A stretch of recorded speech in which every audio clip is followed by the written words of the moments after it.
de júri. Muito bem. Já tive a oportunidade de dizê-lo pessoalmente, mas vou repetir em público que, de todas as suas qualidades, uma que sempre me chama a atenção é a generosidade com a qual o senhor compartilha a sua experiência e tanto conhecido a todos os colegas para a nossa primeira palestra, que será Júri e sua retórica, com o promotor de justiça do Estado de Minas Gerais, o doutor Vinícius Alcântara Galvão, que é autor do livro O Júri e sua retórica, a lógica do discurso.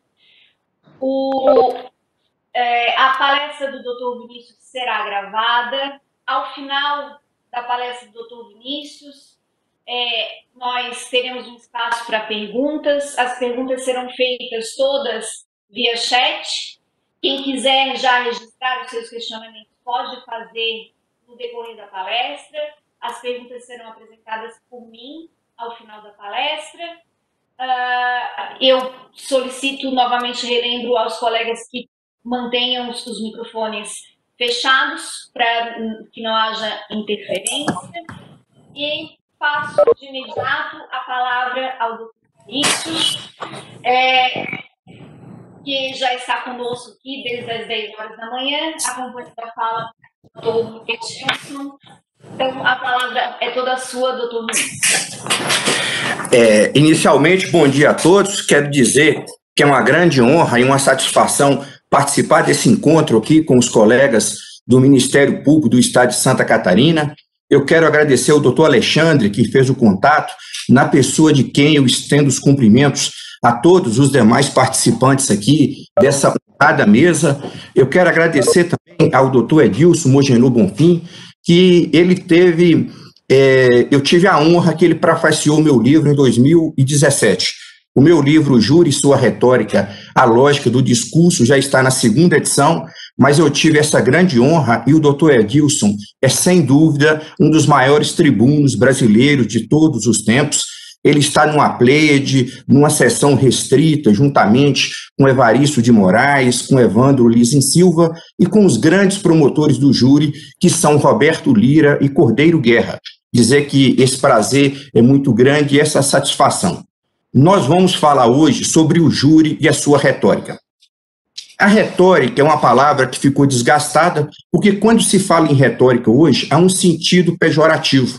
Mas essa conotação atual, ela é dissonante com o sentido real da retórica, porque os gregos davam muita primazia à retórica. Nós tivemos grandes pensadores na Grécia, como Aristóteles, que escreveu uma obra fundamental, primacial, que vai realmente estruturar todo o pensamento entre o emissor, o receptor, as formas do discurso. Nós tivemos Sócrates também, que era um grande professor de retórica, afinal de contas, a praça pública grega, a Ágora, se dispunha de forma que os debates eram acalorados, debates judiciários, debates políticos, e a retórica vem a ser o quê? Nós temos que buscar esse sentido real dela. É um conjunto de normas, é um conjunto de técnicas para que nós possamos obter a persuasão racional. Então, a retórica não vai ser um discurso balofo, um discurso ornado, ou um discurso descontextualizado.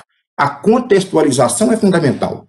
E quando nós falamos no Tribunal do Júri, uma primeira regra que deve ser notada de maneira obrigatória pelo expositor é a comunhão com o auditório. Nós temos que saber quais são as características do jurado, fazermos a comunhão de sentimentos e de expectativas e de uma lógica que possa convencer especificamente o jurado. Se fala muito hoje de comunicação não verbal. Eu acredito que é muito importante, todos os outros signos, embora nós não devamos exagerar essa questão, porque no Tribunal do Júri o poder da argumentação é muito forte. E eu digo no meu livro que o júri é basicamente o único instituto verdadeiramente oral no procedimento jurídico brasileiro.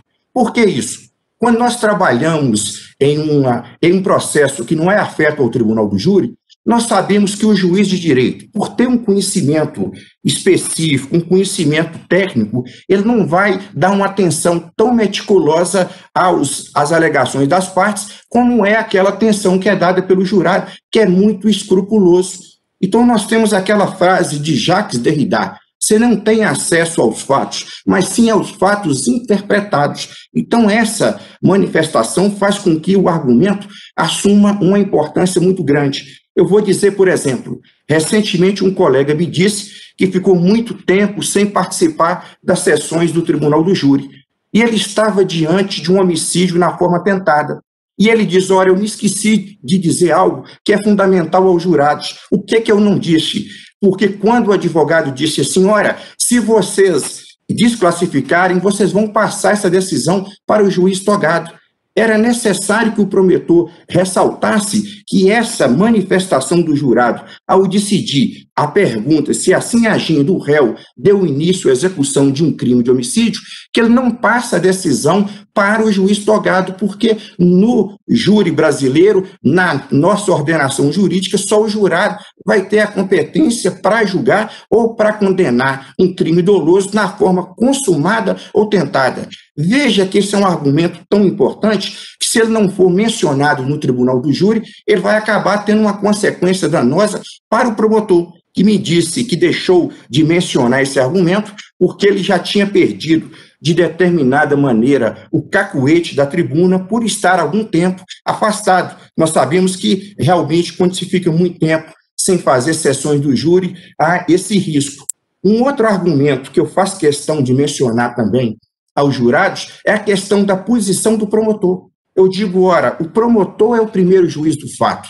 E eu até faço menção a um crime notório que ocorreu no Brasil no começo do século XX. Esse crime teve como patrono Evaristo de Moraes. Mendes Tavares, que era o réu na ocasião, cometeu um crime bárbaro. E a sociedade ficou bastante pasma, estupefata com aquilo. E Evaristo de Moraes, naquela ocasião, escreveu uma carta a Rui Barbosa, dizendo que Rui Barbosa seria o juiz da sua decisão, se ele deveria ou não assumir aquele caso. E Rui vai dizer, ora, a posição do advogado na causa criminal é ser a voz do cliente, a voz dos seus direitos legais. Mas eu disse ao júri, ora, o advogado tem uma função tão importante, tão nobre, nós a reconhecemos, mas nós temos que ressaltar que se o advogado não defender o seu cliente com denúncio de forma aguerrida, o júri, inclusive, pode ser anulado, porque o juiz pode considerar que a defesa é meramente virtual, mas a posição do promotor não, porque o promotor fala como magistrado.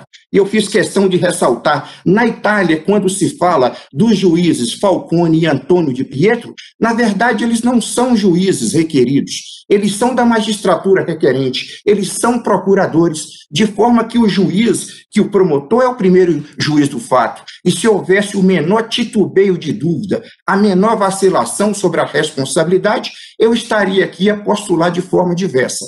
É um argumento importante para que nós mostremos realmente qual que é a posição encarnada pelo Ministério Público e algo que, quando não se fala também no júri, pode ter um reflexo negativo, porque esse é um argumento de grande convicção. Mas, ao se falar também de signos não verbais, eu me lembro de um júri que eu participei recentemente em Belo Horizonte. O advogado era muito famoso. Esse caso causou uma expectativa muito grande, o fórum estava lotado de estudantes de direitos, de outros advogados, e quando ele começou a sua fala, ele levou um equipamento de data show. Esse equipamento de data show falhava a todo momento, e isso esfriou uma expectativa por parte do jurado e principalmente da plateia, que achava que ia haver realmente ali uma demonstração muito brilhante. O que acontece? Eu me recordo que em 1960 houve um debate presidencial nos Estados Unidos e foi o primeiro debate presidencial televisionado. É importante para a gente sentir a força dos argumentos não verbais. E esse debate ocorreu entre Nixon e Kennedy. As pessoas que acompanharam pelas rádios, e eram grande parte que acompanhavam, acharam que Nixon foi o vitorioso porque ele era mais voluptuoso. Mas as pessoas que assistiram pela televisão deram a vitória a Kennedy. Por quê? Porque ele falava diante da Câmara sem fazer inflexões, sem fazer gesticulações excessivas. Aquela era uma linguagem para a televisão. Por que eu disse isso? Porque quando o advogado levou esse equipamento de data show para o júri, é muito difícil manter a atenção do jurado com o vídeo. É muito mais fácil manter essa atenção no olho do olho, porque a linguagem do júri é uma linguagem muito mais direta, vamos dizer no bom sentido, e nesse sentido específico, é uma linguagem muito mais teatral, de forma que o advogado, ao levar esse equipamento, ele ainda não deu sorte que o equipamento não estava em bom estado, falhava a todo momento, mas ele se descurou dessa observação geral sobre as formas de comunicação no tribunal do júri. Por isso que eu, particularmente, como promotor, eu prefiro muito mais fazer as minhas sustentações de forma oral sem me utilizar de meios visuais. Pode até se utilizar de uma forma mais restrita, mas é uma linguagem que não se encaixa muito para aquele tablado específico que é o tribunal do júri. É muito fácil observar isso quando nós filmamos uma sessão do júri. As pessoas que assistiram, elas vão ter outra percepção. É como, por exemplo, o ator de teatro. Ele é muito mais carregado porque aquele tablado, ele dá uma formação que ele recepciona muito mais um tipo de manifestação gestual. A linguagem no tribunal do júri, ela tende a ser gestual porque ela comunica o corpo também, a vontade, a expectativa do orador. Isso tudo é muito importante no tribunal do júri. Então, quando nós vamos falar de retórica, nós vamos ver que a retórica era muito estimada pelos gregos, mas a retórica ela foi perdendo espaço. Isso ocorreu principalmente na época moderna com René Descartes, quando o direito, ao invés de se aproximar da literatura, da antropologia, da sociologia, ele busca muito mais um discurso que se amolde a questões das ciências exatas e das ciências biológicas, que têm outros paradigmas ou outras formas de argumentação. Por isso que é importante que nós possamos, eu acredito que para o orador do júri, dois conhecimentos são imprescindíveis: a retórica, as suas comunicações, as suas interações, quais são as dinâmicas argumentativas. Eu vou entrar de maneira pormenorizada em alguns argumentos que podem ser utilizados. Por exemplo, Schopenhauer escreveu uma obra interessante, que são 38 teses que ele disse que para vencer o adversário. Ele falava, por exemplo, da ampliação indevida. Quando alguém usa um argumento, você pode exagerar esse argumento. Eu digo, ora, eu já utilizei no júri a chamada ampliação devida, porque eu participava de uma sessão do tribunal do júri em que se pedia misericórdia. Esse era o argumento principal, obviamente que ele vinha carreado e ele vinha permeado de outras informações, de legítima defesa putativa, mas o que se pretendia da parte do advogado era fazer que o júri concedesse essa misericórdia para o jurado. Eu digo, ora, se todos os jurados fizerem isso, se nós fizermos uma ampliação devida, e se os jurados, porque 2 pesos, 2 medidas, se esse passar a ser o parâmetro de definição do corpo de jurado, nós vamos ter uma sociedade com anomia, porque a proibição do homicídio e a proibição do incesto, como diz Freud em Totem e Tabu, são 2 regras fundamentais. Então, nesse caso, eu utilizei a chamada ampliação devida, porque Schopenhauer falava de uma ampliação indevida. Um outro argumento que também, quando utilizado, ele acaba tendo muita força, é o argumento reversivo. O que significa o argumento reversivo? Você vai utilizar a mesma base de sustentação que foi utilizada pelo seu adversário, mas só para dar um sentido contrário, mostrando que aquilo que ele falou, na verdade, demanda uma outra conclusão. A pessoa pode dizer, por exemplo, ora, esse réu não deve ser condenado porque ele é jovem. Você vai dizer, é justamente porque ele é jovem que ele deve ser condenado. Porque se não for, ele vai pensar que nada fez de errado e vai ter estímulos para que ele possa prosseguir no seu erro. Eu participei de uma sessão do Tribunal do Júri em Ouro Preto, e após a minha fala inicial, eu separei alguns papéis, fiz um relatório para os jurados. Eu me recordo que naquela ocasião, o advogado olhou para mim de uma maneira assim, intimidatória e disse, ora, por que o promotor de justiça passou apenas poucas páginas para os jurados, quando o processo tem 8.000 páginas. Eu olhei atentamente para o advogado e disse, ora, doutor, esse processo tem 8.000 páginas. Eu que o conheço com denodo e com esforço hercúleo desmedido, demorei 3 longuíssimos meses para fazer a primeira leitura dos autos. Aliás, o senhor só tem 1 mês que o senhor está no processo. Nem o senhor leu o processo inteiro? Como é que o senhor quer que eu distribua 8.000 páginas para o jurado? Aí ele me olhou, houve aquela sensação no tribunal do júri. Eu esperei que ele fizesse um reto. E se ele dissesse, ora, eu li, aí eu diria, o senhor deve ter feito aquela leitura dinâmica, não uma leitura de forma consciente, judiciosa, que é leitura atenta. O que eu quis mostrar para o jurado? Que naquela ocasião, e é importante isso, porque há diferenças sociológicas. Se alguém vai fazer um júri em Minas Gerais, ele tem que chegar de uma maneira mais cautelosa. Em São Paulo, de uma maneira mais incisiva. Isso por causa de decorrências sociológicas. O paulista, por exemplo, ele é descendente do bandeirante, que tem uma postura muito mais arrojada, muito mais expansiva, enquanto em Minas Gerais há uma cautela. Mas é importante que você faça realmente essa demonstração para o jurado. Ora, aqui na tribuna só tem uma pessoa que conhece os autos, e quem conhece os autos sou eu, que sou promotor, então vocês podem ter a confiança necessária de seguirem comigo adiante, porque eu vou mostrar qual que é o caminho correto, e o caminho correto nesse caso, efetivamente, foi o que ocorreu, foi a condenação. Outro argumento reversivo que eu utilizei no tribunal do júri, eu estava em júri em Congonhas, e veio esse advogado, que é muito famoso aqui em Minas Gerais, e assistente da acusação chegou e falou para mim assim, ó, eu estou preocupado porque o advogado diz que não tem marcas de paulada na vítima. Eu falei com ela assim, ó, você fica tranquila, a cobra, eu até brinquei, não pode ter 2 cabeças, eu vou fazer a sustentação toda no tempo inicial, eram 2 réus, de 2h30, e quando for na réplica, você fala um tempo, porque essa questão de divisão de tempo com assistente da acusação, ela deve ser vista de uma maneira muito meticulosa, porque isso acaba fracionando o tempo. Você vai com a linha de raciocínio, aí chega o outro que você não sabe efetivamente se o raciocínio dele vai coadjuvar efetivamente com o seu.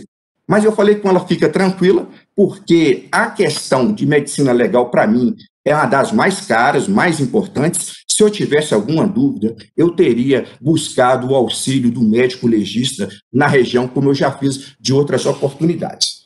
Na hora que eu estava falando enfaticamente, disse, ora, houve pauladas efetivamente. O advogado me interrompeu e disse, doutor, não tem marcas de pau na vítima. Eu falei, claro que tem. Escoriações e feridas contusas que eram marcas no antebraço. Ele disse, não tem. Eu falei, olha, isso consta do laudo. Ele insistiu. Aí eu disse para ele assim, eu vou ler aqui uma obra de medicina legal que é de Delton Cross Jr., que diz que instrumentos contundentes, e um pau é um instrumento efetivamente contundente, ele causa escoriações e feridas contusas. Aí eu olhei para ele, para os jurados, e disse, em quem o senhor acha que o jurado vai acreditar aqui hoje? No senhor, que quer dar uma de médico ad hoc, ou em um dos maiores legistas brasileiros de todos os tempos? Em quem, doutor? Aí eu parei e disse, cada macaco em seu galho, doutor. Se nós necessitarmos de uma perícia na área de barragens, e aqui em Minas Gerais se fala muito em barragens, nós vamos recorrer à expertise ou ao conhecimento técnico de um geólogo ou de um engenheiro de Minas. Se for uma questão financeira, nós vamos recorrer ao conhecimento de um contador. E na medicina, o ato médico é restrito dos médicos, até porque o Código Penal, no artigo 282, diz que o exercício ilegal da medicina é crime. Eu olhei para ele, o jurado, porque ele estava batendo que não era, eu poderia bater que era. Eu falei, eu vou levar o argumento dele ao ridículo. Perguntar em quem o jurado vai acreditar numa questão que é de conhecimento específico, nele ou no médico. Veja que naquele momento ele já perdeu uma parte daquela respeitabilidade, porque ele veio cercado de uma expectativa de que era um grande advogado da capital que ia fazer. Nesse mesmo júri, eu vou aproveitar para adentrar em outra regra específica, que é a regra da comunhão. A regra da comunhão diz: quando se chega em um júri, você vai ter que comungar valores com aquele auditório. O auditório jurado é um auditório específico, há que se ter conhecimento sobre a sua conformação. Normalmente, quando um advogado chega de outra comarca, ele vai dizer: ora, essa cidade é muito hospitaleira, eu já tenho um parente que morou aqui, que fala muito bem da cidade. Veja esse exemplo. Quando Winston Churchill foi aos Estados Unidos, em 1941, ele era o primeiro-ministro britânico, ele estava preocupado porque a guerra com a Alemanha estava bastante conturbada para a Inglaterra, e ele tinha plena convicção de que ele só poderia vencer ou ter alguma chance na guerra se ele se aliasse com os Estados Unidos. E quando ele dá essa palestra nos Estados Unidos, a primeira manifestação que ele diz: ora, o meu avô, ele foi reitor numa universidade, eu tenho realmente uma admiração, uma comunhão de valores muito grande com o povo americano. Então, esse tipo de perspectiva usualmente é utilizado pelos advogados quando chegam de outra comarca, principalmente, para que eles possam fazer essa interação. O promotor, que já trabalha muito tempo na comarca, ele, se ele tiver algum trabalho ambiental na área da infância e juventude, ele vai discorrer sobre esse trabalho.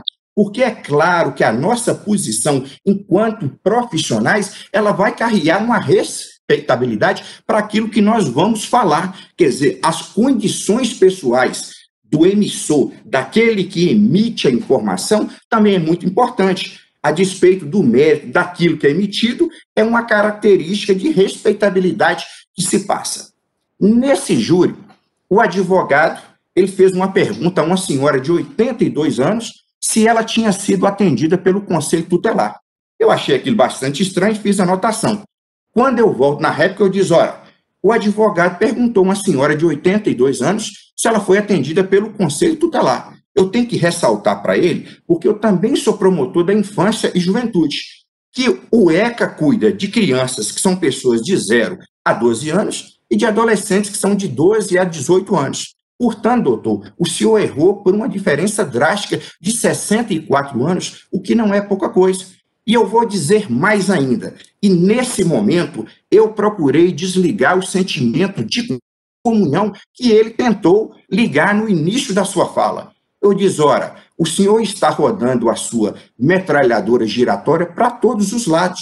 Se o senhor conhecesse quem são as conselheiras tutelares, e eu numerei o nome, Esmeraldina, Fátima, o senhor não diria isso, porque saberia que são pessoas que agem com denodo, com responsabilidade.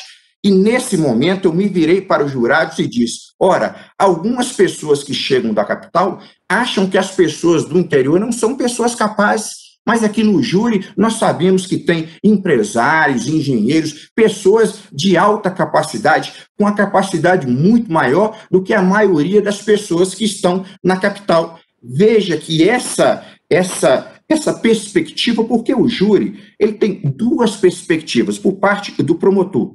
Você vai esboçar aquilo que você vai dizer, você vai ter um conjunto de teses centrais, mas como o júri é um jogo discursivo, e nesse caso eu já sabia de antemão a necessidade de uma réplica e de uma tréplica pela complexidade da questão, muitas das interações ou das dinâmicas que ocorrem, elas têm que ser percebidas pelo orador. Houve essa vacilação por parte do adversário, e isso não pode ser perdoado. Porque se o promotor ele vacila na sua exposição, na sua manifestação, com certeza esse erro vai ser cobrado por parte do advogado. E se o advogado erra, nesse contexto específico, eu analisando esse sentimento de comunhão, eu falei: eu vou desligar a tomada dele, eu vou indispor com o corpo de jurado, porque o corpo de jurado não vai gostar de alguém que chega e que não dá o crédito necessário às pessoas que são da comunidade. E, afinal de contas, quem vai proferir o julgamento é quem está ali, que compõe efetivamente a sociedade e a representa no egrégio tribunal do júri daquela ocasião. Eu, retomando a questão, então, esses são alguns estratagemas, chamado por Schopenhauer, ou algumas dinâmicas discursivas que têm influência numa discussão. Isso não só no júri, mas em qualquer arena. No júri isso fica mais latente. Mas eu digo no meu livro que o orador do júri ele deve se preocupar com essa dinâmica discursiva, mas também com as características sociológicas do local. E eu fiz uma distinção do que seria a manifestação, a forma de atuação ideal de um promotor no Brasil e de um promotor nos Estados Unidos, para que nós notemos determinadas características que têm uma influência muito grande na tribuna do júri. A primeira característica que se diz é quanto ao estilo. Às vezes eu ouço dizer, ora, no Brasil antigamente existia um estilo mais ornado, mais gongôrico, mais derramado, e o jurado é mais técnico. Eu absolutamente não concordo com essa proposição. Por que eu não concordo? Veja que o brasileiro ele tem uma disposição a uma retórica mais ornada. E por que isso? O crítico literário Antônio Cândido dizia que o brasileiro do século XIX lia muito pouco. E os escritores, sabendo que os brasileiros liam poucos, eles se utilizavam de púlpitos, como cemitério, arenas, para que eles pudessem fazer discurso. A encarnação da inteligência no século XIX é Rui Barbosa ou Castro Alves, que tinha esses versos derramados, como diz o doutor Edilson, que o colega lá tinha espumas flutuantes, de Castro Alves, que é realmente uma literatura bastante gongórica. Castro Alves era chamado de o Victor Hugo brasileiro. Isso criou no brasileiro uma receptividade muito grande para ouvir. Nós vemos que até na faculdade é assim. Grande parte dos alunos gostam de pegar aulas que são gravadas ou de anotarem muito mais do que o ato da leitura. O que isso fez na sociologia brasileira? Isso conformou um estilo de falar bonito. Então, esse estilo ele é muito mais aprazível à condição sociológica brasileira do que um estilo mais direto. Nos Estados Unidos, porque lá impera um chamado anti-intelectualismo, o discurso é mais direto, ele é menos ornado. Vamos dizer que nós somos mais tributários de Cícero, que tinha essa eloquência mais ornada, do que de Demóstenes, que tinha um discurso mais seco, isso em razão de uma conformação sociológica. Outro ponto que é importante no tribunal do júri é se o promotor deve ou não gritar. Veja que seria feio dizer, ora, o promotor não deve gritar, mas infelizmente o grito no Brasil, ele tem influência. Por que ele tem influência? Porque nós somos uma sociedade altamente hierarquizada, em que quem tinha força gritava. O senhor de engenho passava a carraspana no moleque, dava um coque no moleque, o coronel, aquela pessoa que tinha uma força, ganha no grito. Por isso que se usa uma expressão, ganhou no grito. Nos Estados Unidos, se um orador grita, vai dizer que ele perdeu o self, ele perdeu o controle pessoal, porque aquilo não está feito à conformação sociológica. E olha outra diferença marcante. Num país de trato impessoal, como são os Estados Unidos, não se admite aproximações, tapinha nas costas. No Brasil é justamente o contrário. Eu participava de uma sessão do Tribunal do Júri e o advogado se referia aos jurados dizendo, ora, o seu filho é um delegado, é um jurista. Ele fazia menções pessoais que eram menções bem recebidas pelo corpo de júri, porque o Sérgio Buarque de Holanda vai dizer que a principal contribuição brasileira é a do homem cordial. E quando ele fala de homem cordial, não é de coração, de bondade, de benevolência. É significando que no Brasil nós temos uma extrema dificuldade para construirmos relações que sejam impessoais. A pessoalidade é forte, as pessoas gostam dessa aproximação. Então, veja, eu poderia dizer, não se deve gritar, mas nós vemos que os advogados gritam, eles são bastante enfáticos, e essa ênfase, esse grito, esse aumento dos decibéis sonoros, infelizmente ou felizmente, é uma característica sociológica. Não existe um modelo a priorístico que seja uma forma definitiva, mas são características que nós vamos analisar que influem significativamente na decisão do jurado. Um terceiro ponto dessa característica que eu venho dizer aos senhores e senhoras aqui é quanto à questão da lei. Às vezes, se eu estou diante, por exemplo, de uma tentativa de homicídio, e se eu provo que o fato ocorreu, o que bastaria a mim como promotor? Mostrar que o fato ocorreu, que teve a materialidade e que teve um nexo de imputação, que o autor, que o réu que responde à denúncia e que foi pronunciado, efetivamente é responsável e deve ser condenado. Mas isso só não basta, porque a lei no Brasil, ela não tem um sentido de uniformidade. E se nós formos analisar sociologicamente por que isso ocorre, tem um livro que eu gosto muito, que é do Jorge Caldeira, que é a História da Riqueza no Brasil. Ele diz, ora, o cidadão do Brasil colônia, quando ele se deparava com um agente do governo, não era com alguém disposto a prestar serviços gerais, era um cobrador de impostos, de forma que a lei ela não tem um sentido imediato de bondade. Por isso que se fala, para todos a lei, para os amigos as benesses da lei, para os inimigos os rigores da lei. O que isso tem um significado específico no júri? Quando se está diante de uma tentativa, principalmente, porque no Brasil há uma aceitação com a violência, e o jurado diz assim, mas foi só uma tentativa? Veja que só é um princípio de diminuição. Se é uma tentativa branca, há uma dificuldade ainda muito maior de se mostrar a nocividade. Nós temos que bater nesse caso, mostrar para o jurado o quanto a impunidade é nociva, o quanto ela acarreta de outros crimes. Afinal de contas, até do ponto de vista lógico, uma pessoa que cometeu uma tentativa de homicídio, se ela não for condenada, ela vai ter estímulos para que ela possa efetivamente cometer outros delitos. Por isso que só a lei não basta. A função do promotor é compreender sociologicamente a dinâmica do brasileiro, como é que o brasileiro se manifesta, quais são os seus valores, e esses valores, a história com H maiúsculo, é uma dessas companhias que estão sempre presentes, embora nós não anotemos, e até de uma maneira inconsciente, porque são sentidos, e são formações, e são valores que são repassados de geração a geração. Por isso que, diante de uma tentativa, é preciso que o promotor tenha consciência que, muitas vezes, ele vai ter que valorar a lei. Ele vai ter que dizer que a lei é importante e aquilo, aparentemente, não seria necessário, porque se alguém infringe a lei, o resultado imediato seria que a pessoa fosse condenada automaticamente, mas assim não é por causa desses contornos sociológicos. Eu falei de 3 diferenças, fazendo um esquema entre o júri brasileiro e o júri norte-americano. Agora eu vou falar de um raciocínio que é universal. Qual é esse raciocínio? É sempre a defesa dizer assim, ora, mas por que um réu inteligente agiria dessa maneira se ele poderia agir de uma outra maneira?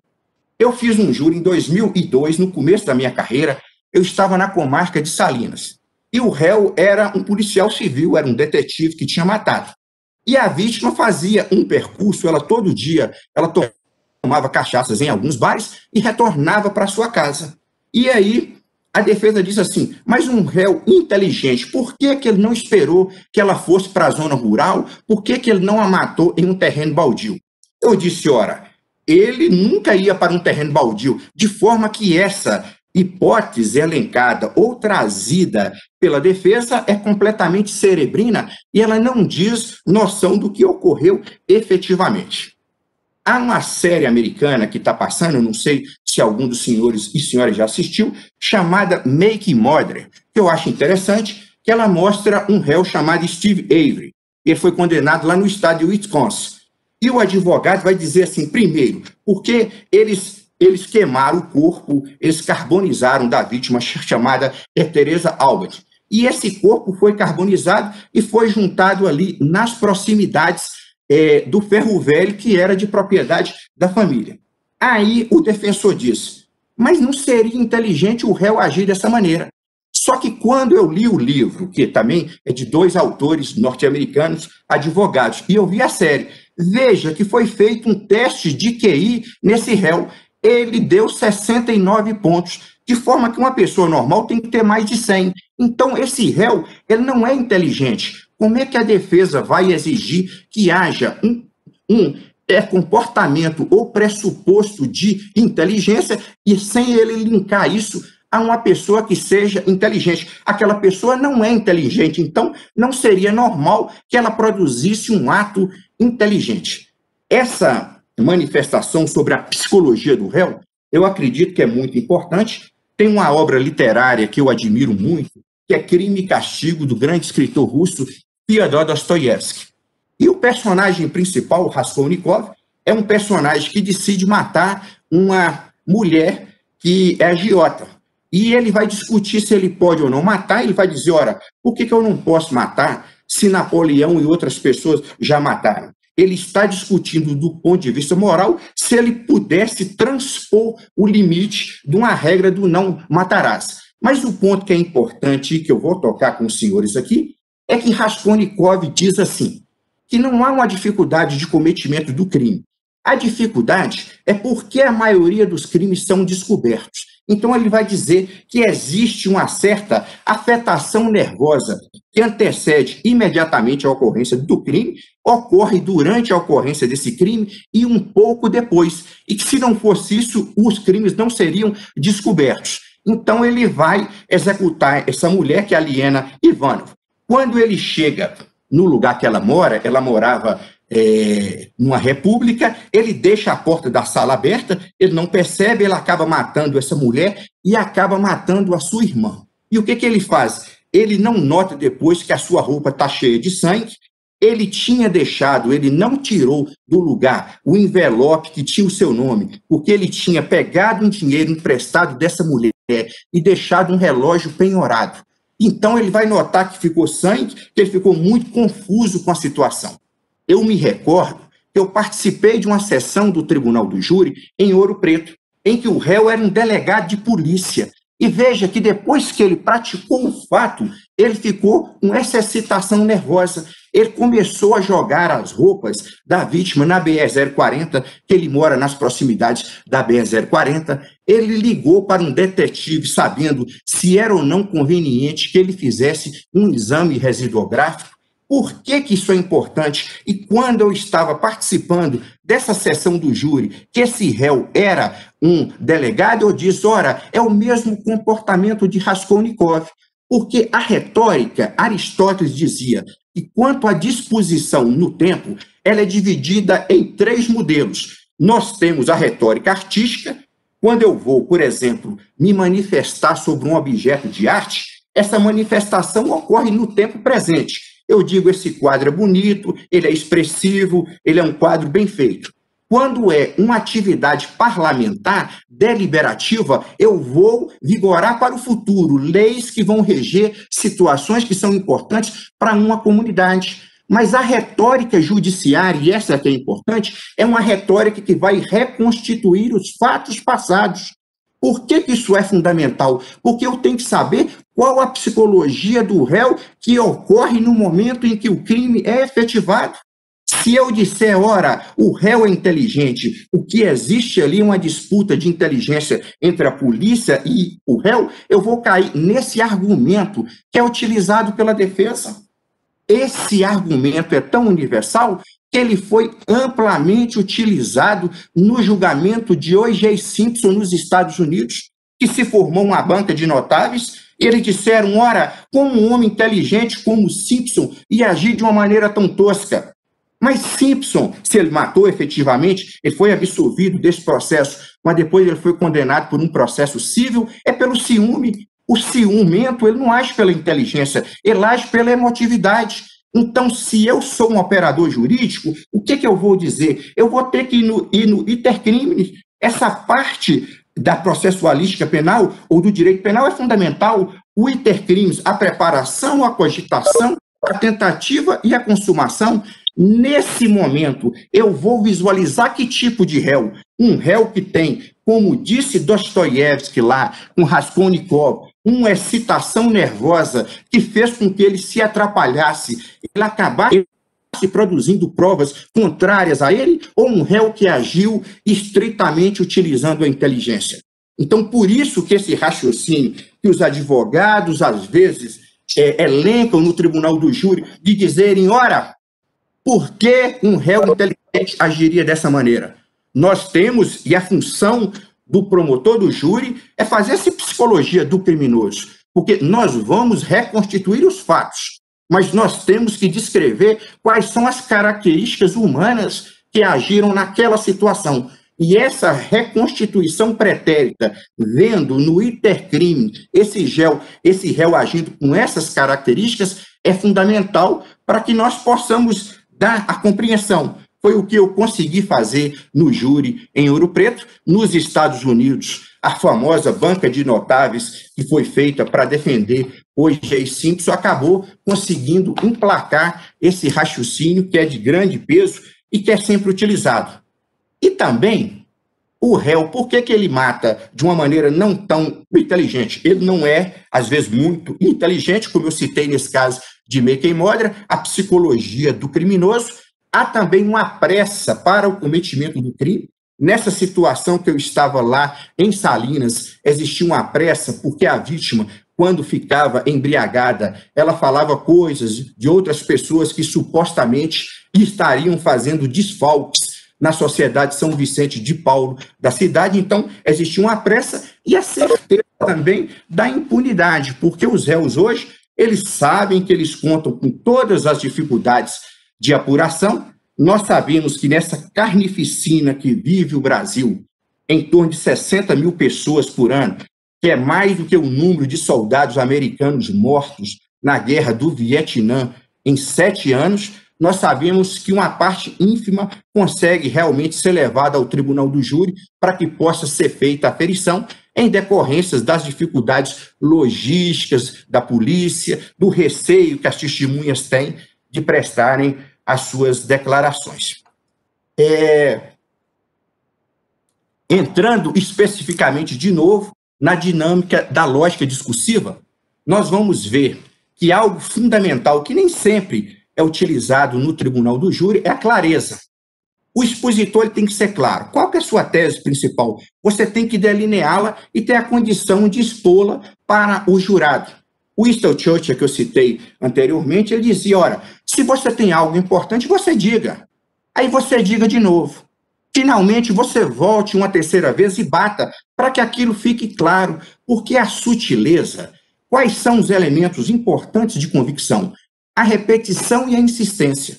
Porque às vezes você tem um raciocínio muito sutil, mas será que esse raciocínio foi apreendido efetivamente pelo jurado?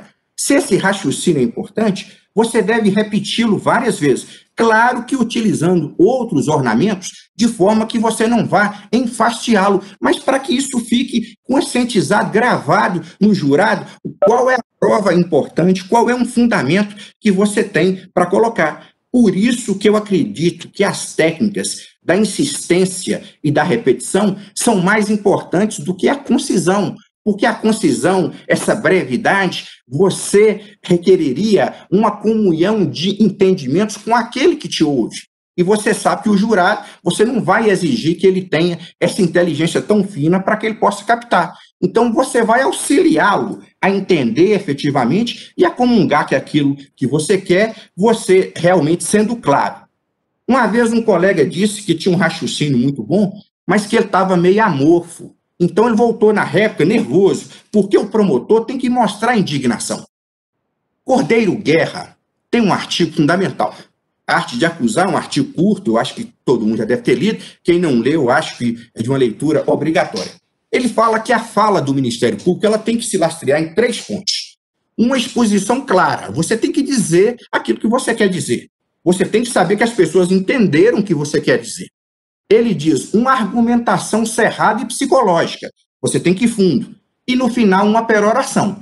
A peroração faz parte do discurso do Ministério Público. A ênfase, é importante que seja dada a ênfase, porque o promotor vai cobrar o quê? A aplicação da lei. Ele vai bater contra a impunidade. Ele sabe que ele tem a consciência que ele defende uma família vitimada, que vai passar uma dor perene, permanente. Esses dados têm que ser ressaltados. Então, esse colega, ele viu que o raciocínio, do ponto de vista lógico, já estava bem fundamentado, ele chegou com a energia, com a vibração, mostrando a sua estupefação, a sua indignação, e essa foi a clareza. Foi isso que aclarou esse que era o que estava faltando, o ingrediente que era necessário para o convencimento do jurado, era um caso bárbaro, mas ele sentiu que mesmo o caso estando dado, entre aspas, como favas contadas, quase que ele perdeu o júri.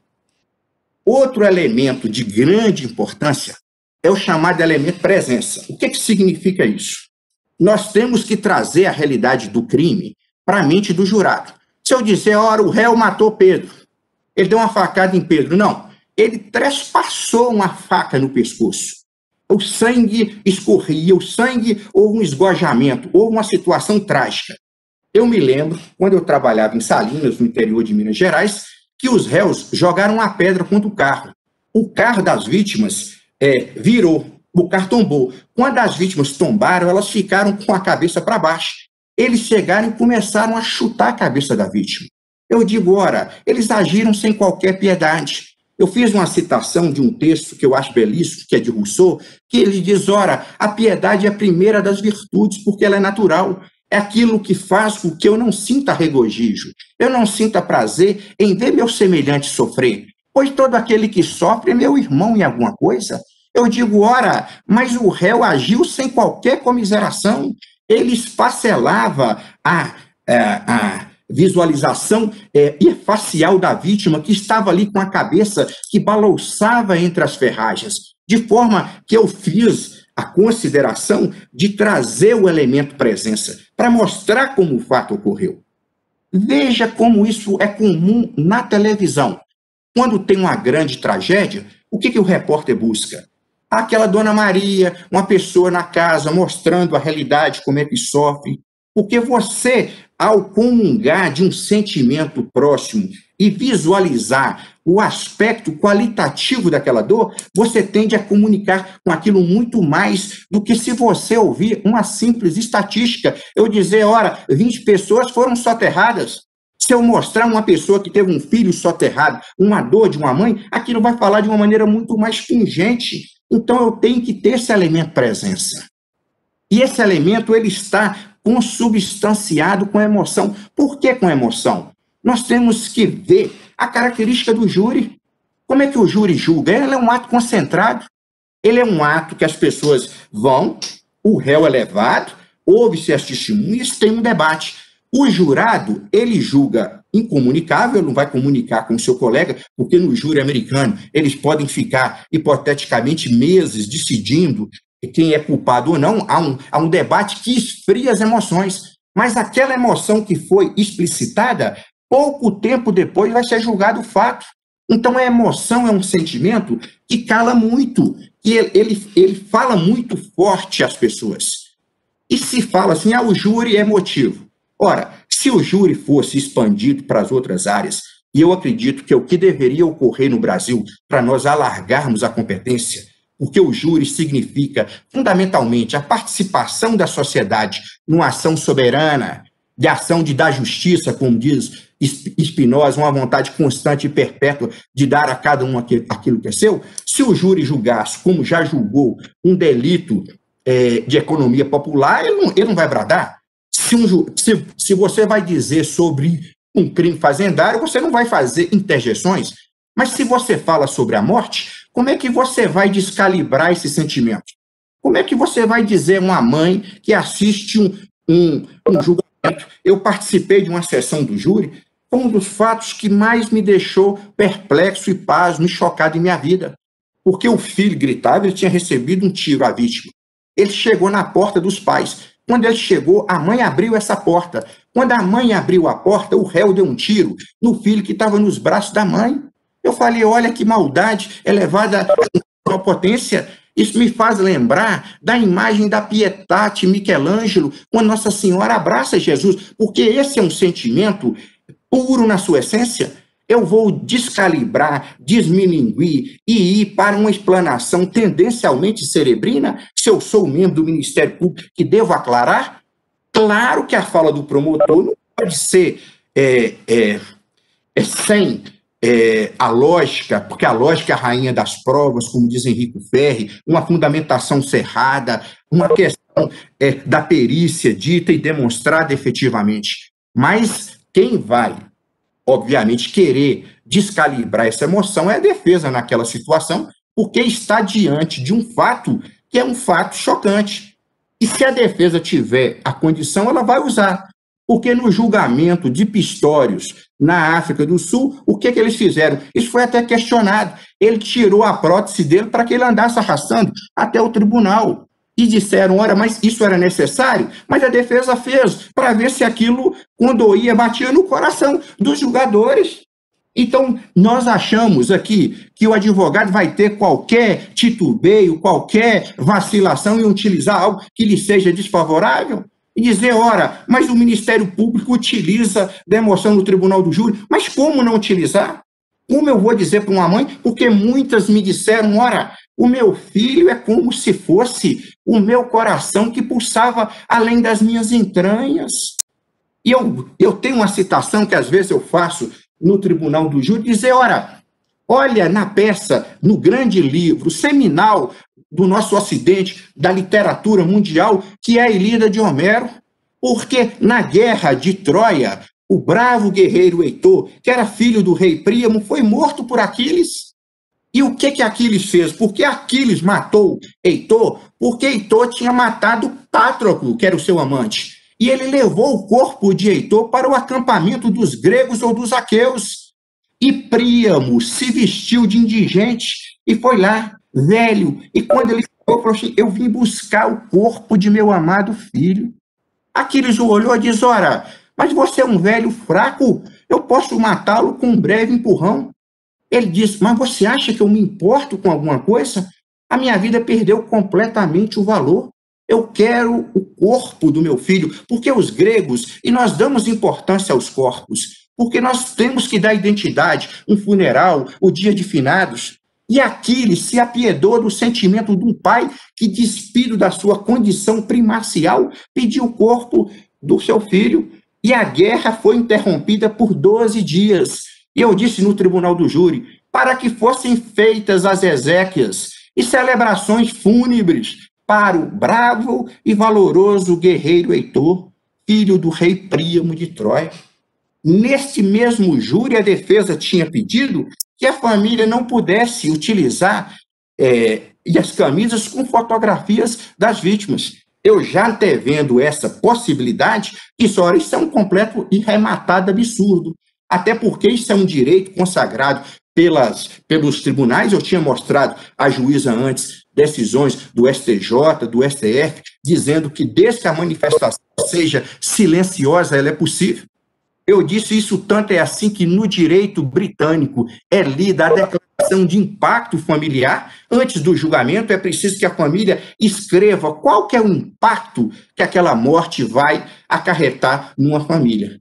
Porque nós temos a vitimização primária, que é imediata, que vai atingir a pessoa, e essa vitimização secundária, esses traumas psicológicos, essa saudade de ter um ente querido brutalmente assassinado, quer dizer, a vida perdeu completamente o valor, a vida que deveria ser sacralizada do ponto de vista moral, religioso, espiritual, usando uma expressão da grande filósofa Hannah Arendt, uma verdadeira banalidade do mal que impera no Brasil, e o papel de nós, promotores do júri, último bastião da sociedade. Porque eu digo, já pensou se o promotor, e o doutor Edilson falou aí com muita percussiência, porque o promotor ele acabou sendo mais refratário.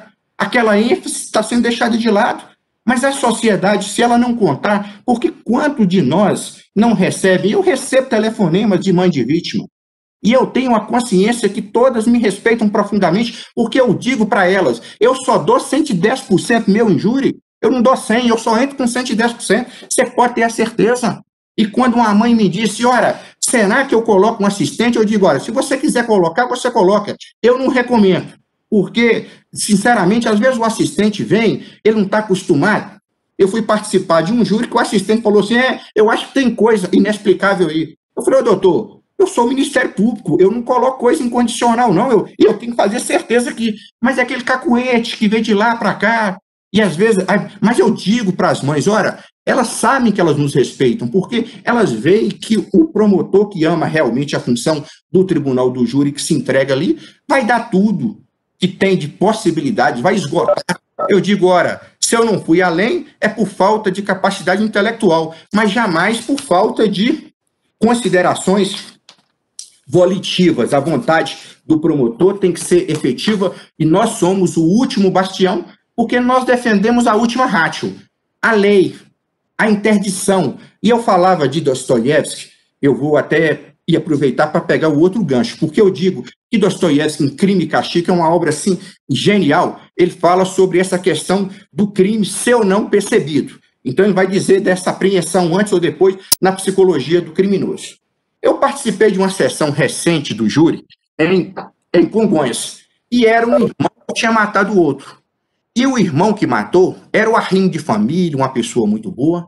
E o irmão que morreu era aquela pessoa que era, assim, era ruim dentro da família, já tinha batido nos pais, um filho muito ingrato. No dia específico, ele não quis devolver a chave ao irmão mais novo. Quando o pai foi pedir, ele empurrou o pai. Esse irmão ficou sabendo, esperou por ele num local que ele sabia que era um ponto habitual dele. Quando eles começaram a discutir, ele desferiu 6 tiros a queima-roupa e o irmão morreu. Eu fui para essa sessão do júri e várias pessoas me disseram, ora, doutor Vinícius, olha, esse que matou é arrimo de família e tudo. A juíza até achou que havia uma expectativa favorável, até que houvesse algo benéfico para a parte do réu. A família prestou depoimento, o pai foi lá, falou que o filho que morreu era o arrimo, que o outro, infelizmente, era alguém muito ruim, a mãe e tudo. Mas eu disse, ele não pode matar, porque essa é aquela mesma discussão que Dostoiévski fez quando ele diz, porque Dostoiévski ele escreve na segunda metade do século XIX. E aí se discutia se Deus existia ou não, aquela abóbora e tal deixou de existir. Ele vai dizer quais são os valores que têm que permanecer. Porque Dostoiévski vai dizer, por que eu não posso matar? Se Napoleão e tantos outros passaram com as solas de seus sapatos, dos seus cavalos sobre a lei, eu não posso matar? Ele vai dizer, existem pessoas ordinárias que não poderiam matar, mas existem pessoas extraordinárias. E ele disse, se eu matar essa agiota, eu não faço um bem à comunidade? Veja que ele estava discutindo do ponto de vista utilitarista, porque esse dinheiro que ela emprega para espoliar as pessoas não poderia, por exemplo, ser empregado numa creche, num asilo e favorável às outras pessoas? E eu digo, no meu caso ainda era mais dramático, porque o irmão ele invocava, na verdade, o direito de matar. O advogado chegou, porque ele não chega defendendo explicitamente ou de cara o direito de matar. Ele veio falando de legítima defesa putativa. Mas eu digo, ora, doutor, ele estava sentado, ele não levantou? Não, ele imaginou que o outro pudesse descer para pegar um revólver. É aquela desculpa completamente sem contextualização fática. Mas ele precisava daquele primeiro argumento para que ele pudesse incutir o argumento geral e o júri tem a possibilidade de julgar no quesito genérico da absolvição, dizer, ora, uma família que é assacada por um filho, por um irmão ruim, ela não tem o direito de matar essa pessoa? Eu digo, não se pode, porque a lei é a condição primacial da sociedade. E o próprio Dostoiévski responde essa questão em Crime e Castigo. Porque quando ele se apaixona por uma prostituta chamada Sônia, ele vai dizer, ora, o que me levou ao crime não foi nenhuma ideia altruística, mas sim o egoísmo na sua forma mais latente. Então, eu digo, além dessa questão de Dostoiévski dizer que não pode, eu gosto sempre de mencionar a questão dos autores contratualistas. Eu digo, Thomas Hobbes escreveu uma obra fundamental, o Leviatã. O que ele diz? Antes existiu o estado de natureza. Cada ser humano tinha uma liberdade ilimitada. Mas mesmo o mais forte, ele vai dizer, eu sou o mais forte, mas eu vou dormir. E no momento que eu durmo, eu posso ser assacado pelo mais fraco e débil dos seres humanos de maneira subreptícia, ou a socalfa, a sorrelfa ali. Então era necessário que as pessoas entregassem parte dessa liberdade ilimitada a um órgão. Que órgão é esse? O Estado, que Hobbes o chamou de Leviatã. E a partir desse momento, só o Estado tem o monopólio da ação judicial. Porque se nós aceitarmos o direito de matar, nós vamos regredir essas eras primevas, nós vamos regredir a esse momento do estado de natureza. E o júri compreendeu isso, dizendo, ora, ele não tinha o direito de matar. O advogado ficou até bastante nervoso. No dia ele achou, ele me disse, ora, doutor, se fosse na sua família, o senhor ia agir da mesma maneira que eu estou postulando aqui. Eu disse, não, doutor, é necessário, ele não pode matar. Ele teria que buscar o Estado.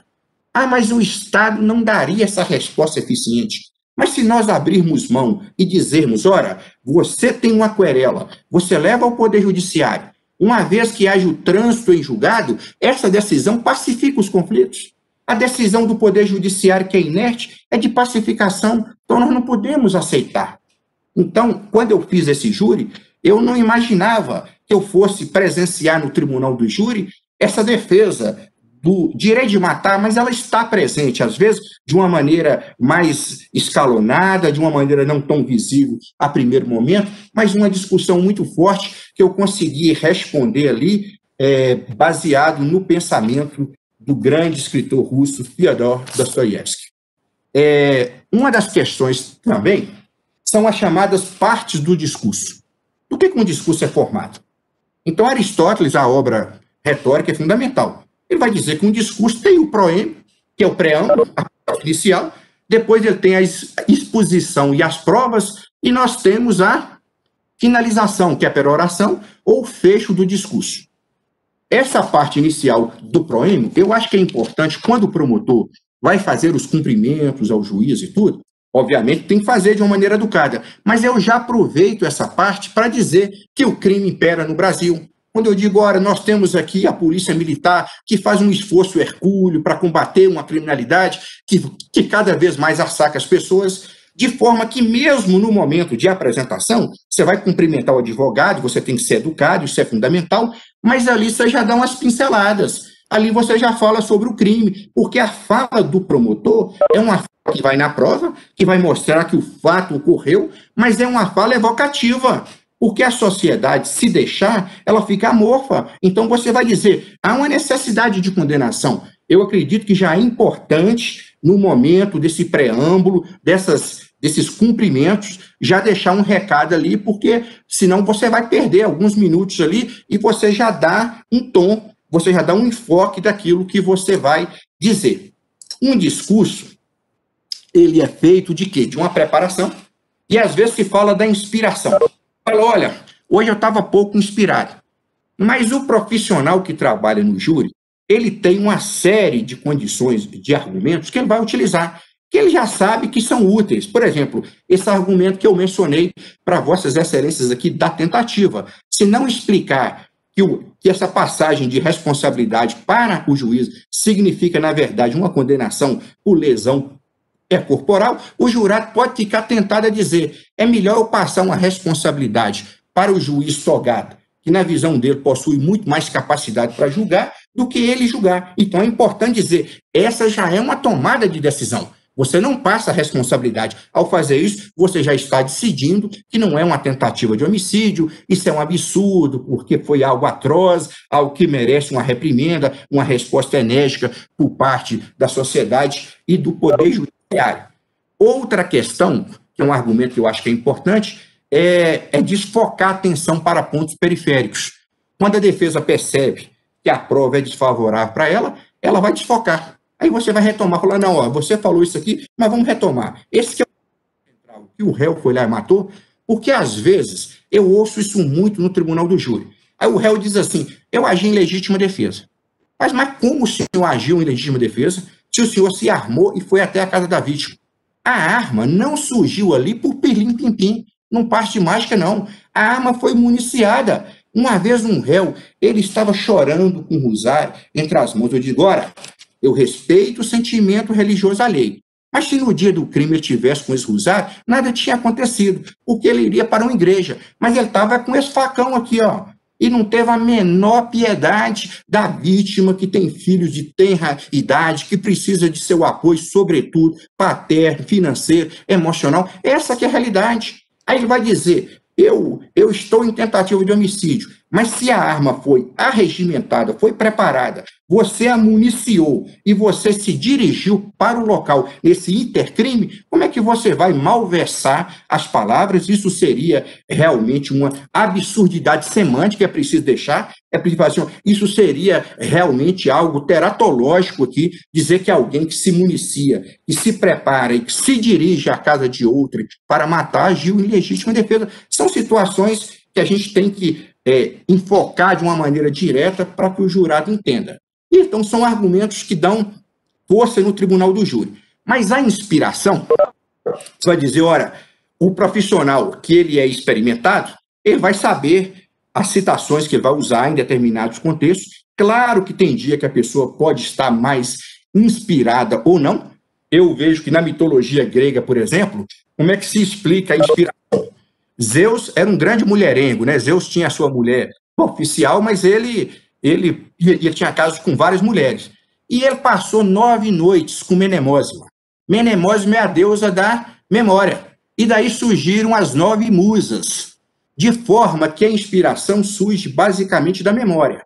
Porque não adianta fazer um contato com o Google. É uma informação que já foi lida. Esses dias eu tive um insight que foi justamente numa sessão do Tribunal do Júri, porque eu estava em um caso que foi julgado após mais de 14 anos. Uma vítima entrou numa lotação e o cobrador, naquela situação, partiu para cima dela, do marido, deu várias facadas. E ela dizia que ela e a família dela, que ela já teve um surto uma vez dentro de um ônibus, porque os objetos têm uma carga afetiva muito forte. E eu digo, ora, essa passagem dessa vítima, chocante, ela foi emocionada quando ela disse que ela vê uma lotação, às vezes, ela entra em pânico, ela tem uma crise de choro, uma crise de nervo. Eu disse, ora, isso me faz lembrar de uma passagem literária de alta significação, que é Em Busca do Tempo Perdido, do grande escritor francês Marcel Proust, porque no primeiro dos livros, que é No Caminho de Chouin, ele vai dizer que o personagem come um biscoito Madeleine. Quando ele come esse biscoito, ele tem como se fosse uma regressão proustiana de memória. Ele diz, era como se eu sentisse todo o perfume da infância, todos os vales, os rios, e era como se eu ouvisse aquele barulho, porque o objeto tem uma carga emotiva muito grande.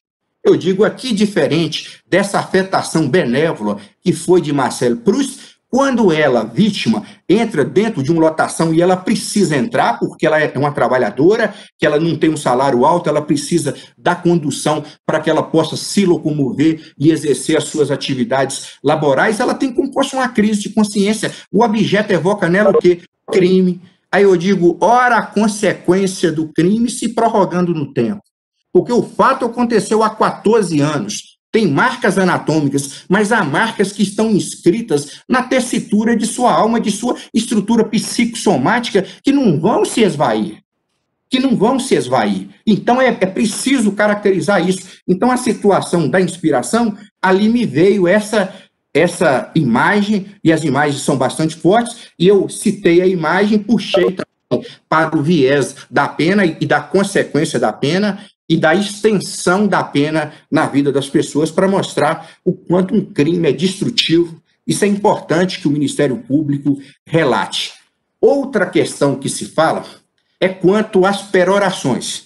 Se a peroração ficaria para o final do discurso, porque naquela observação de Cordeiro Guerra, eu tenho uma exposição clara, eu tenho uma argumentação cerrada, eu vou fazer uma peroração. Ele fala, isso Maurice Garçon, das perorações intercorrentes. Eu acho que elas podem ser feitas desde que não haja um exagero. Às vezes você pode ter um insight desse e você eleva o tom ali, de forma que aquilo mostre a carga emotiva do que você quer ver caracterizado. Depois daquilo, você baixa o tom de voz, que é importante fazer essas modulações. Eu acredito que as perorações intercorrentes, desde que não se abuse, que elas sejam 2 ou 3, no máximo, durante uma sessão, elas são importantes também, porque elas vão dar a explicitação do que nós tínhamos para poder elencar no Tribunal do Júri. No final, também, eu acredito que muito mais do que fazer um pupurri ou tentar fazer um resumo de tudo que aconteceu, é dizer, ora, as provas estão enfechadas aqui e buscar esse sentido de responsabilidade. Eu não gosto, alguns já disseram, ora, Eu, como promotor, eu digo ao jurado assim, a responsabilidade é sua, vocês que moram aqui, eu vou sair da comarca. Eu não falo isso. Por que eu não falo? Porque eu acho que é importante mostrar que o promotor também é responsável por aquilo. Eu vou dizer, nós não somos responsáveis pela condenação. Responsável pela condenação é o réu, foi ele que cometeu um crime. Se ele cometeu, ele tem que pagar. Essa que é a responsabilidade. Mas se o promotor ele tira a sua carga de responsabilidade, eu acredito que isso não seja bom do ponto de vista da assunção de uma responsabilidade que deve ser compartilhada. Dizer, olha, eu sou o primeiro juiz do fato, analisei efetivamente aquilo que ocorreu, se tivesse o menor titubeio ou vacilação, postularia de forma diversa, como é o mandamento, porque a função do MP, como diz Guilherme de Souza Nutti, o Ministério Público não é órgão de acusação, mas sim órgão legitimado a acusar, é importante nós ressaltarmos essa consideração. Eu acredito que deixar na mão do jurado dizer, ó, eu vou sair, vocês que vão ficar com essa dificuldade, não. Vocês têm a responsabilidade de julgar, mas a responsabilidade é do réu e o Ministério Público aferiu e não tem qualquer titubeio se tivesse relembrar as situações que nós postulamos por um decote de uma qualificadora, por uma absolvição e mostrar, porque agora, principalmente, existe uma rotatividade maior de jurados. Antes nós tínhamos aqueles jurados que permaneciam por um tempo maior e eles acabavam na comarca tomando conhecimento com o promotor de uma maneira mais prorrogada. Agora, com essa substituição, é sempre importante, porque às vezes se fala assim, eu vou fazer o júri, eu preciso sempre estudar para melhorar a minha argumentação. Mas há uma série de argumentos que são chaves. É muito melhor eu seguir esses argumentos chaves do que eu querer modificá-los. E, às vezes, eu vou deixar de falar algo que eu sei que tem uma incidência real e efetiva e já comprovada para dizer algo diferente que não vai surtir o efeito. Então, assim, há uma série, todo promotor sabe disso. Quando nós montamos a nossa estratégia de exposição, nós temos os nossos carros-chefes, as nossas nuances, e as nossas, como se fosse os nossos estandartes, e aquilo que nos alicerça. Eu vou dizer isso, vou dizer aqui da responsabilidade, você tem o seu modo de ser que foi basicamente construído ao longo dos anos. Obviamente que quando tem uma situação nova, você faz um encaixe, você menciona uma passagem que não mencionou, mas eu acredito que não deve ter qualquer vacilação em si, repetir aquilo que é comprovadamente eficaz, e nós vamos saber se o argumento é eficaz ou não, nos resultados que nós temos no Tribunal do Júri. Porque cada um tem seu estilo. Uma vez eu escutei Afonso Romano de Santana falar algo interessante. Ora, quem tem voz de João Gilberto não vai cantar igual o Nelson Gonçalves. Não vai. Mas não existe um modelo a priorístico de como você deve agir. Eu acredito que o júri, pela própria estética de conformação, ele demanda algo mais formal. Uma vez o advogado estava falando muitas gírias. O que eu fiz para combatê-lo? Eu passei a ser mais formal. Não há melhor maneira de contrastar uma situação do que você sendo o oposto daquilo que foi falado. Porque se no tribunal do júri as pessoas usam uma beca, o jurado faz um juramento com a mão estendida, isso gera uma dinâmica estética que demanda um discurso mais formal. Então, dificilmente, o mais importante é uma correlação entre meios e resultados. Mas eu acredito que o tablado do tribunal do júri, você deve, no mínimo, elevar uma oitava voz, para que aquilo não seja colocado como se fosse uma conversa, é um discurso.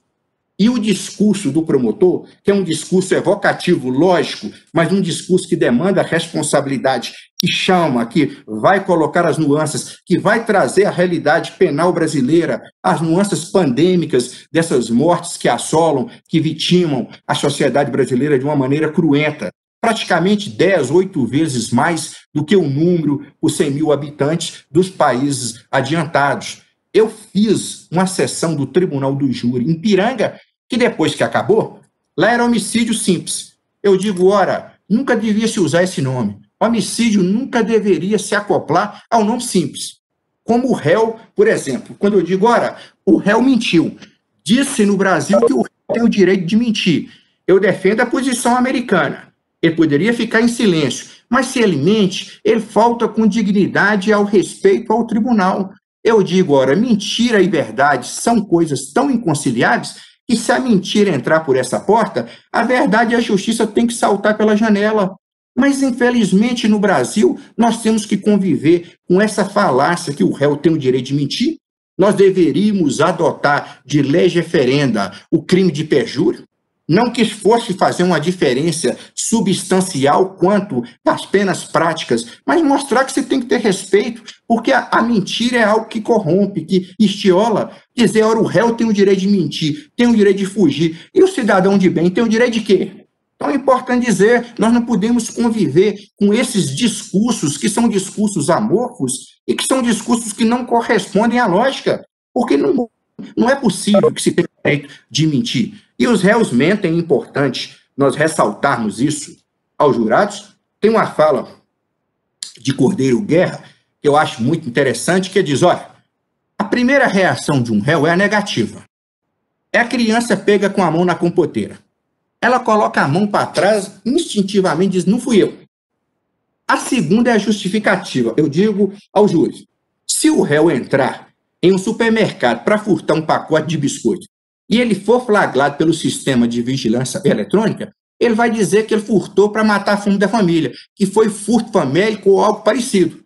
Aí Cordeiro Guerra diz, todo réu, quando diz que praticou um crime, em seguida passa a dizer por que o fez. Não há um que não faça, salvo os insanos. Então, o réu mentir, eu falo assim, ó, se roubar, estuprar, matar, eles são capazes, mentir é um cafezinho desse tamanhozinho aqui, ó. Infelizmente, e no Brasil nós temos toda um arcabouço teórico que quer dar status de direito a uma malversação que é mentira.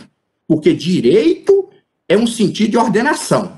Cosmos, ordenação, lei, regra. Mentira é o caos, é a deturpação, é o vício, é algo que não poderia jamais estar associado com a palavra direito. No júri que eu fiz em Piranga, era um homicídio simples. Eu digo, ora, a palavra simples também não devia estar associada ao homicídio, porque o homicídio é algo muito cruento, é algo que deixa marcas indeléveis nas famílias. O réu pegou uma condenação de 6 anos. Homicídio simples, a pena no mínimo. Aquele fetichismo da pena mínima. Por que as penas têm que ser mínimas? Por que não se pode aferir a culpabilidade? Era preciso fazer diferenciações entre os contextos. Mas aí o que ocorreu? Ele pegou a pena mínima. Aí disseram assim, ó, aqui não tem lugar para ele cumprir essa pena mínima, não. Aqui não tem semiaberto, não. Ele vai cumprir aonde? No domiciliar. Eu falei, domiciliar? Ele mora numa fazenda. Domiciliar numa fazenda. Eu falei, mas não existe ficção jurídica maior? As pessoas, a família que viu, aquilo é pífio, é decepcionante. A impunidade não é só absolvição, são também penas pífias e desproporcionais ao crime. Qualquer país civilizado do mundo, o chamado homicídio em primeiro grau é, no mínimo, prisão perpétua.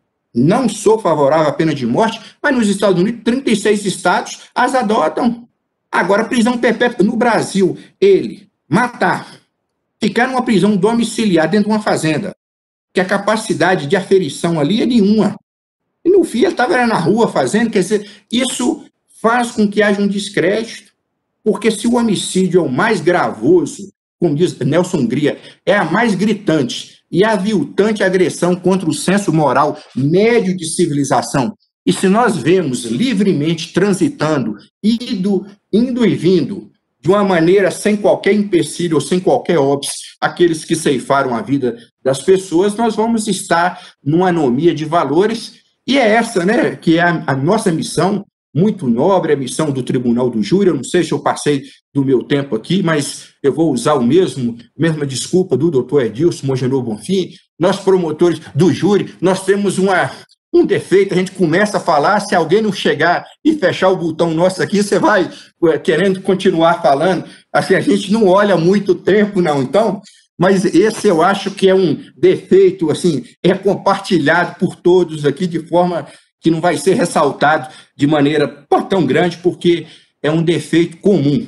Dizer da grande honra, da satisfação enorme, quando eu recebi o convite, pelo contato pelo doutor Alexandre primeiro, é uma honra muito grande poder a gente compartilhar algumas informações sobre o Tribunal do Júri. Eu queria só mostrar que eu tenho um livro sobre o Tribunal do Júri que o doutor Edilson fez o prefácio, esse livro já está na 2ª edição, e eu criei um canal do YouTube, Vinícius Alcântara Galvão, que eu estou fazendo alguns vídeos referentes às situações da retórica do Tribunal do Júri. Eu acredito que essa é uma temática que precisa ser mais trabalhada no Brasil, porque a questão processualística ela é fácil, a leitura da lei ou de alguma obra mais específica.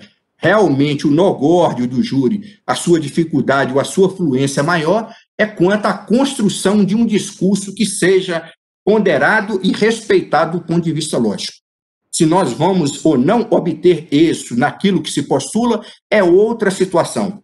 É claro que nós temos que ter essa preocupação atinente à produção de resultados, mas o mais importante para quem vai atuar no tribunal do júri é a construção de um discurso coerente, lógico, saber quais são as premissas que devem ser utilizadas e defender. E nós temos a satisfação das mães ou das famílias que dizem, ora, muito obrigado por vocês terem feito e o seu trabalho defendido de uma maneira tão tenaz, de uma maneira com tanto ímpeto. Eu acho que nós temos que entrar com 110. Eu falo assim, ó, eu só entro no júri, eu dou um boi para não entrar, dou uma boeda para não sair.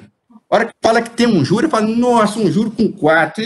Mas na hora que eu estou lá, o sangue ferve. Então, se o sangue ferve, aí, como se diz, o jogador de futebol, você vai dar tudo de si, tal. Você vai dar o que você tem para que você possa realmente produzir o resultado e, especialmente, ser fiel consigo mesmo naquilo que você realmente postulou. E a função do tribunal do júri não tem outra. É um tribunal específico onde a oralidade é respeitada. Tudo aquilo que o jurado sabe é por intermédio do promotor ou do advogado. A oralidade é o condão que vai produzir o resultado. Nos outros procedimentos orais, nos tribunais, muitas vezes os votos já estão prontos antes das sustentações. A capacidade de influência que nós temos com a sustentação oral ou dos advogados num juízo de direito é muitíssimo menor do que a capacidade que nós temos de acordo com o júri. Lochó falava, ora, às vezes se fala que o jurado é muito suscetível, mas eles são muito escrupulosos. Eles ouvem, e nós temos que saber comungar com esse auditório, porque ele tem a disposição de ouvir. E não é fácil falar para quem tem a disposição de ouvir. Quem tem a disposição de ouvir no Brasil é o Tribunal do Júri. Então, nós temos que aprimorar os nossos conhecimentos, as nossas técnicas, para que nós possamos falar de um ponto de vista holístico, racional e emocional, de uma maneira muito mais direta com esse público particular que é o jurado do Tribunal do Júri brasileiro. Eu vou citar aqui o doutor Edilson, que ele diz que é uma instituição tipo exportação, e se ela sofresse qualquer mutilação, seria uma enorme perda para a democracia brasileira. Grande abraço e muitíssimo obrigado de coração. Dizer que é um prazer, assim, conversar e dialogar com vocês aqui, foi um prazer e uma honra muito grande. Obrigada, doutor Vinícius. Como bom promotor de júri, o senhor falou por cerca de 1h30, né? Nos trouxe informações bastante proveitosas para nos ajudar a construir um discurso lógico, né, no júri. Eu queria lhe pedir, o senhor poderia mostrar o livro novamente e trazer ele mais para cima, porque o senhor, quando mostrou, ele ficou. A gente não conseguiu isso. E a gente não consegue enxergar a editora, o senhor pode dizer qual que é a editora, onde é que a gente consegue adquirir? É Lume Iuris. Certo, o Júri Sua Retórica. E o meu canal é Vinícius Alcântara Galvão. O meu canal. Tá. Agora, eu aguardo se algum colega tem algum questionamento para fazer. Por enquanto, ninguém apresentou nenhum questionamento. Doutora Luciana, doutor Vinícius, eu agradeço realmente a aceitação pelo convite e palestra fantástica, como não poderia ser diferente. Eu realmente agradeço muito aí a vinda entre aspas, né? Essa vinda virtual aqui conosco. Eu deixei aqui no chat o endereço do canal do Vinícius Alcântara para quem tiver interesse em assistir. Tá ali no chatzinho, é só clicar no link ali que vai direto lá para o canal. Obrigado. Tem temas bastante interessantes ali, eu acho que é só aprendizado mesmo. Só queria fazer essa colocação. Obrigado. Muito obrigado a vocês. Então, acho que já é 12h30, né? Muitos colegas daqui a pouquinho estão aí entrando no trabalho da parte da tarde. Então, doutor Vinícius, muito obrigado pela participação no nosso evento. Né? Eu gostaria de convidar todos para, no mesmo horário amanhã, por meio do mesmo canal, para assistir a palestra da Ampla, a palestra com o doutor Américo P.D. Freire Júnior, juiz federal, que vai falar sobre inovações na tréplica. E por hoje é isso. Agradeço a presença de todos, em especial do nosso palestrante, o Dr. Edilson, que já não está mais aqui conosco. Eu que agradeço. Boa tarde a todos. Muito obrigado. Boa tarde. Boa tarde. Boa tarde.